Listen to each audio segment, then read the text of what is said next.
What's going on, guys? Thanks for checking out another one of my videos. Today we're going to be checking out the Dotmod .AIO RBA section. Before I hop into the review, I really suggest that you guys go check out advocacy. Do your part, call the White House, call your representatives, do what you can. Please go join CASAA. It's free to join, so just go ahead, CASAA.com. Go there, sign up, do what you got to do, to help prevent flavor bans here in the United States, prevent, raising it to 21 or whatever, so be it. But please call, write emails, tweet, do your part. So, all right. So today, like I said, we're checking out the RBA section for this Dotmod AIO. I got it sitting in here right now. Running it wide open. I have a 0.45 coil in here from Mass Coils. Do great things over there in Italy. Really appreciate him sending those coils out for me. I'm using this direct lung. Let's give it a vape.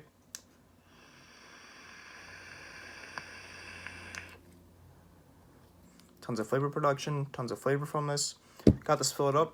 Some Bole Bolu coil turd. One of the best liquids I've ever had. If you ever get the chance, try to pick up a bottle. It's a banana sponge cake. Just can't get enough of that liquid. It's delicious.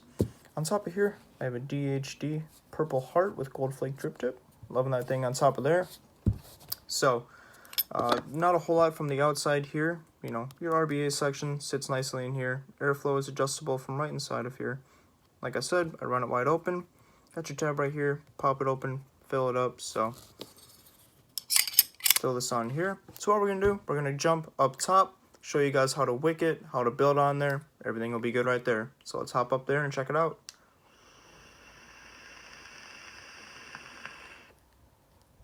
Alright guys, so I'm going to be doing a really quick, just build, wick, everything in there for you, for your Dotmod.AIO RBA. So this is everything you're going to get in the box. Box looks like this, typical Dotmod packaging. Looks nice, nothing wrong with that. You're going to get some spare O-rings, and you're going to get an extra plug for your tank. You're going to get the base for your RBA section. You're going to get your chimney. This is a 510 connection, so whenever you need to pinch and pulse your coils or check the ohm reading on them, that's what you have there. You have your main deck, and then you have your tank. So, starting things off, I'm going to go ahead, throw this on the 510 connector. Just screws right into here. Make sure it's nice and snug. Screws right into a mod. Screws right on there. This one says it's reading at 0.45 ohms, and the coils that I'm using are these Mass coils. You can hit them up on Facebook. This one's supposed to be ohming out to about a 0.43. This is 0.45, so about right. This is going to be some fused. And when you do order coils from him, he does include 2 of these 0.43s and then 2 of 0.95s for MTL. I prefer using this device direct lungs, so that's just my preference. Make sure this is heating evenly. Heating nice and evenly. So the way that I have it, not quite sure how well you guys can see this, but my coil is a little high. And I noticed that since it's a little high, the way that I've been using it, when I have it inside this chimney, it's very, very close to where this chimney narrows out. So you can kind of line it up and kind of see where your coil is going to sit, but I noticed that this coil's been sitting just a bit too much. So I'm just going to take this little screwdriver that they also include in the box.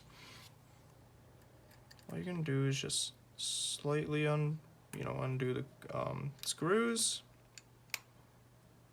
Coil's going to come on out. This is I believe a 3mm coil. Might be 2.5. Let me go ahead and find my coil rod here. It is a 2.5. Okay. So I'm just going to go ahead, grab my coil out of here. What I'm actually going to do is I'm just going to take my cutters and I'm just going to slightly cut my leads. Ever so slightly.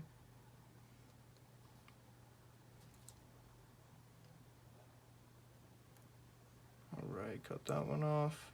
Cut this one off just the slightest bit as well.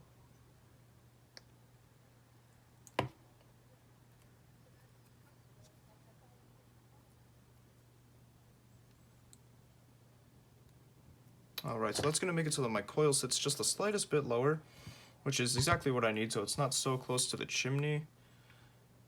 I think it's easiest to just use your coil rod for these. Go ahead and set your coil in there. Go ahead and screw it down. You don't want to tighten it too much, because I've heard that these screws in here are very easy to strip out. So just tighten them, you know, pretty tight, not too tight. Make sure your coil's centered and everything. I've been centering it to about where these lines are. So right here, right here. I can tell it's a little off right now. So if I just give it a little twist, push it towards the middle, looks just about dead on. I'll give it just the slightest more of a twist. That looks pretty good to me. So I'm just going to tighten these up one more time, make sure they're tight in here.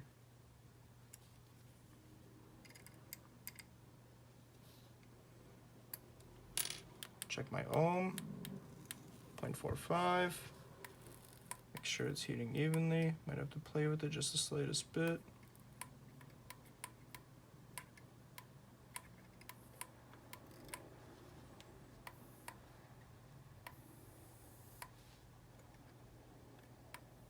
That looks pretty good to me. So when it comes to wicking it, it is a bit of a pain to wick it. I did have a few complications about the first week of using it. I wasn't quite sure how I was supposed to wick it. So when it comes to wicking this RBA, less cotton is always better. This is going to be too much. So what I'm going to do is I'm just going to take half of it. Cut the half of it. I'm using cotton bacon, by the way, cotton bacon 2.0. I'm just going to take a little bit more off. And that's looking about good. Yeah, that's looking pretty good. Go ahead and twist it up.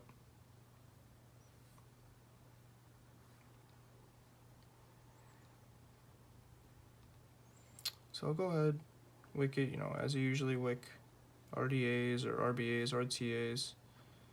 And you got quite a bit of play in here.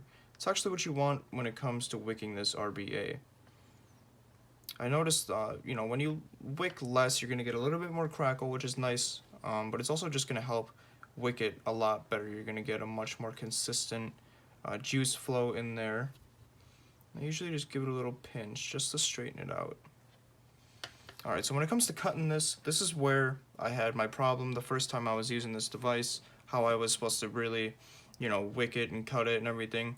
So what I do is take it, I'll kind of set my scissors on the side of this, and I'll cut it at just an angle. Just an angle. Some people call this the bow tie method, some people call this building a dam method. I call it a bow tie method. So then you're going to come up on this side. And cut it just like that. Do the same thing for the other side.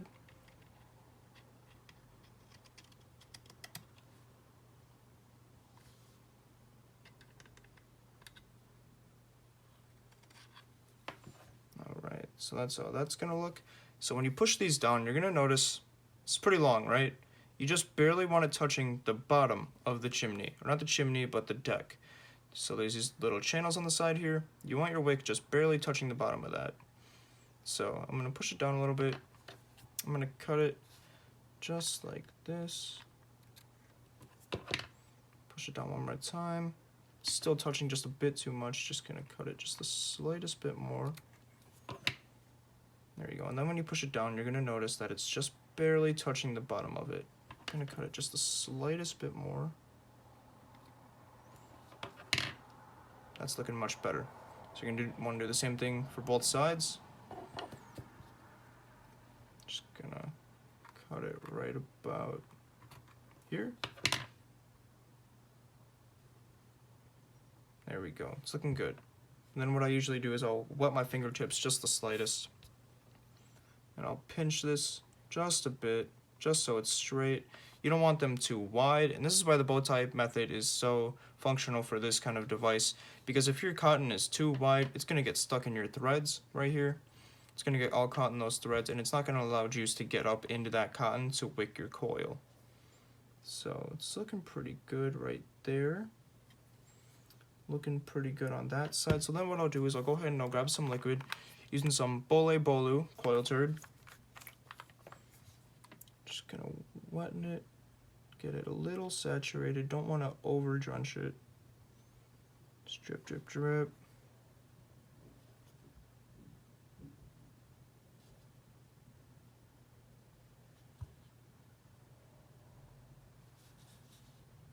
Fire it up just the slightest bit.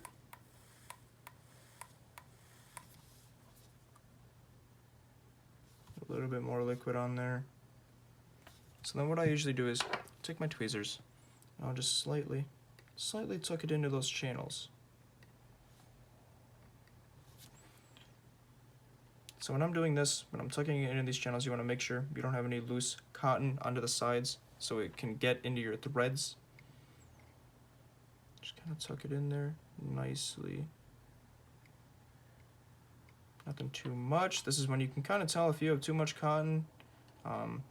Some people thin it out. I put just enough cotton in there that I didn't need to thin it out. So now that you have here, everything in here, you're going to remember that you're going to have to put this chimney on top of it. So that's why you don't want your cotton over the sides, you know, too much down below, under your passages. So just going to go ahead, just thread this on here. And you're going to make a little bit of a mess when you do this, just because that coil is saturated and it's kind of squeegeeing the juice down. So that looks pretty good to me. So then what I'm going to do is I'm just going to go ahead, take this off. And you might get a little bit of liquid on your hands while you're doing this. Just kind of what it is. Keep a rag handy. Alright, take that off. So then what you're going to do is you're just going to slightly pinch where these O-rings are, and then this 510 base, it's just going to thread right off. And again, doing this, you're going to get liquid on your hands. Like I said, keep a rag handy. That's going to come off right here. I'm going to grab my rag, wipe off my fingers. So then you're gonna thread on the base. I usually just grab the top of the chimney, threads on nicely. Not too tight, I tighten it just enough so that my airflow doesn't come off when I adjust my airflow. I usually run this wide open while I'm using a direct lung.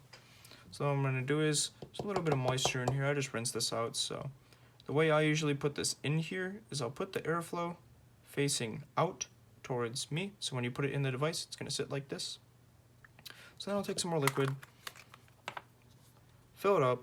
I usually don't fill it up all the way the first time I re-wick.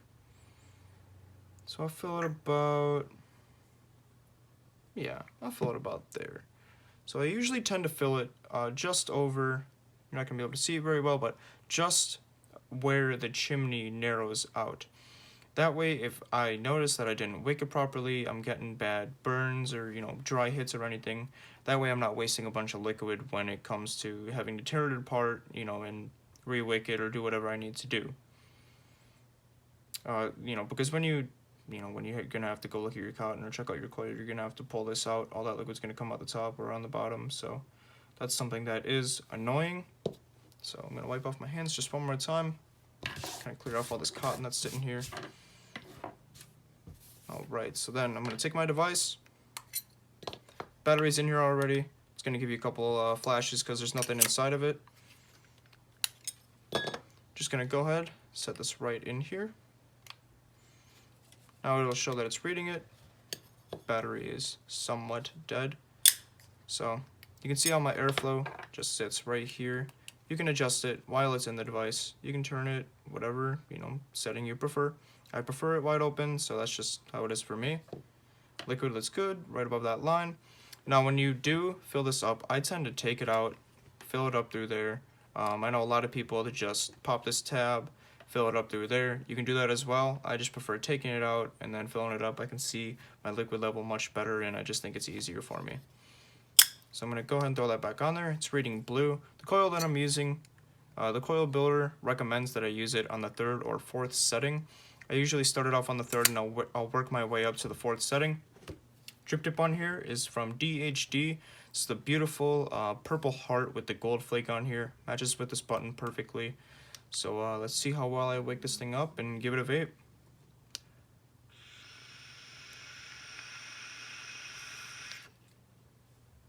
Tremendous.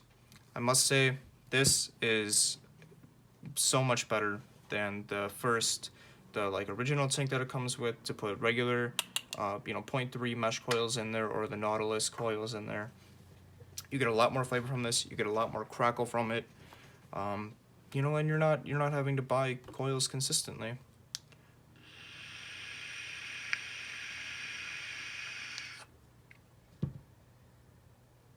Yeah, so there's that, guys.